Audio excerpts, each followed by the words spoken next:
Absolvoval som mesačný roadtrip okolo Baltu. Chcel som spoznať krajiny, prírodu, ľudí a históriu tejto oblasti. Tentoraz to bola moja cesta naprieč severom Európy. Časť 2. Litva. Ten istý deň dopoludnia som prekročil hranice do Litvy. Navštívil som hradný vrch Trakaj, ktorého pôvod siaha do 13. storočia. Patril medzi najstaršie obranné miesta regiónu. Dodnes tu stoja strážne veže a hradby, dnes už súčasť Múzea litovskej histórie a kultúry. Hlavným cieľom dňa bola návšteva jazerného hradu. Trakú Salos Pilis je ostrovný hrad na jazere Galve, budovaný v 14. storočí ako obranná pevnosť. Hrad bol prístupný cez drevený most, ktorý spájal ostrov s pevninou. Dnes slúži ako miesto oddychu a je plný života. Spal som na kraji jazera pri sídlisku blízko hlavného mesta Vilniu. Ráno som sa premiestnil do mesta a absolvoval veľmi zaujímavú prehliadku zameranú na neobjavený a skrytý Vilnius. Najviac ma zaujal Užupis, bohémska štvrť, ktorá sa v roku 1997 symbolicky vyhlásila za republiku. Má vlastnú ústavu, aj hraničné tabule a funguje ako živý umelecký experiment v srdci Vilniusu. A jazdia tu autobusy so symbolmi podpory Ukrajine. Tento postoj mi je blízky. Litva má skvelé značenie pamiatok, tak ako väčšina severských krajín. Toto sú pohrebné mohyly. Je tu celá kopa v lese. Tu jedna. Tu na opačnej zase strane je ďalšia. Týmto za stromami potom ďalšie a ďalšie. Som na pohrebnom starobilom mieste. To zelené všade, to sú čučoriedky. A ako zvyčajne, noc som strávil pri jazere. Tento deň som venoval presunu späť k moru. Juhovýchod bol krajinou azbestových striech. Boli takmer na každom dome či stodole a pripomínali obdobie, keď sa tento zdraviu škodlivý materiál používal úplne bežne. Juhozápad za krajinou bocianov. Hniezda na stĺpoch, strechách aj komínoch. Boli všade.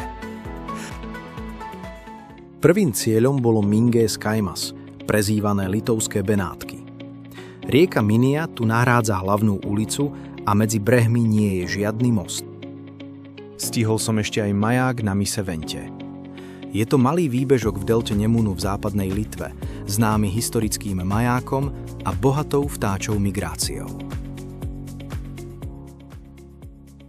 Páni, konečne som pri Baltiku. Je to síce len záliv, zajtra budem pri mori, ale som tu po týždni. Čaute.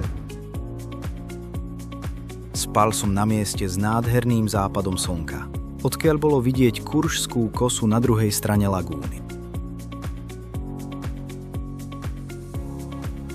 Návšteva Kurskej kosy ma nesklamala. Na kosu sa dá dostať iba trajektom z Klajpédy.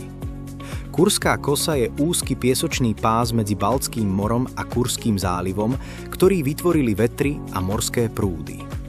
Najznámejšie sú mŕtve duny, ktoré dosahujú výšku až 60 metrov. Večer som prespal neďaleko Dunového valu na tichom mieste pri mori. Bolo to naozaj krásne miesto. Nádherné pláže a ľadovo studené more. Zostal som tu 2 dní.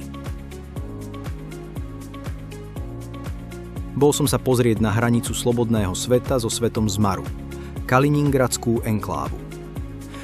Navštívil som aj vrch čarodejníc, chodník so zbierkou drevených sôch z litovských legien.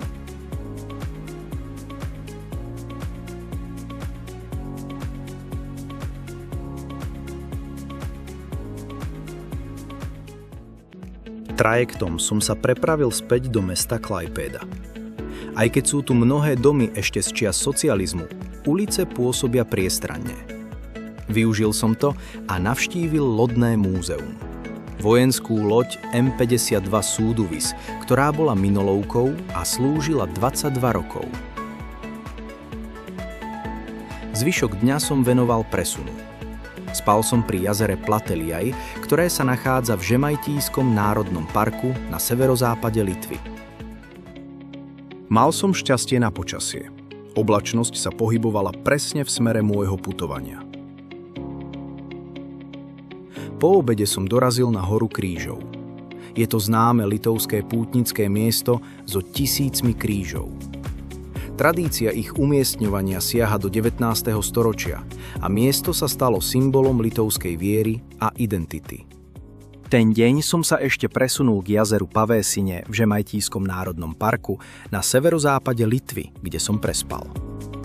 Jazero vzniklo po ústupe ľadovca, ako väčšina litovských jazier, a odteká z neho miestna riečka. Pred obedom som prekročil lotyšské hranice a o tom vám porozprávam v ďalšej časti.